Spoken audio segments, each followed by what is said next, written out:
ఈరోజు మా మండల పరిధిలోని తుంబకుప్పంలో ఒక పెద్ద ఆయన ఉన్నారనేసి ఇక్కడ నుంచి వీళ్ళు ఫోన్ చేయడం, మొన్ననే రావాల్సింది, మొన్న బయలుదేరేటప్పటికి చిత్తూరులో తేనబండ్లో ఒక అనాథ చనిపోయినాడని తెలిసి ఆ కార్యక్రమంలో ఉండిపోయినాము. సొంత మండలం కాబట్టి కొంచెం ఇంట్రెస్ట్గా ఇక్కడికి వచ్చాను.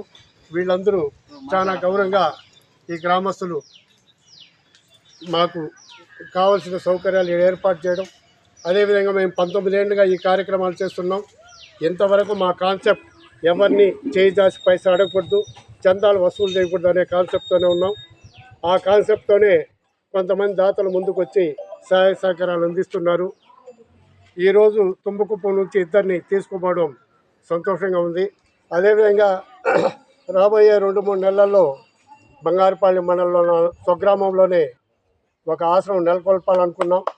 దానికి దాతలు సహకరించి వాళ్ళ తల్లిదండ్రుల పేరుతో ఒక రూమ్ కట్టిస్తే ఇంకా ఎక్కువ మందిని ఇలాంటి వాళ్ళని తీసుకొచ్చేసి మా గ్రామానికే కాకుండా బంగారుపాలెం మండలానికి ఒక ఆదర్శంగా నిలవాలని నా ఆకాంక్ష.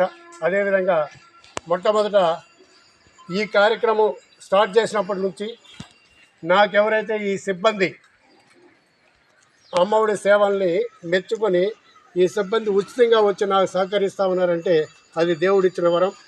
ఇంకా చాలామంది ఉన్నారు. ఈరోజు సమయం లేకుండా వీళ్ళు మాత్రమే వచ్చినారు.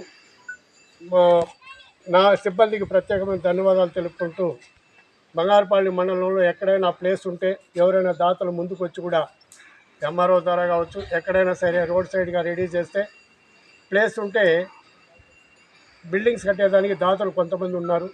ఒకసారి ప్రారంభిస్తే బంగారుపాలెం మండల పరిధిలోని ఎక్కడైనా సరే కట్టిస్తామని, కోదండ యాదవ్ దీనిపైన చర్య తీసుకుంటే ఇంకా మంచిదని కూడా నేను తెలియజేస్తున్నాను.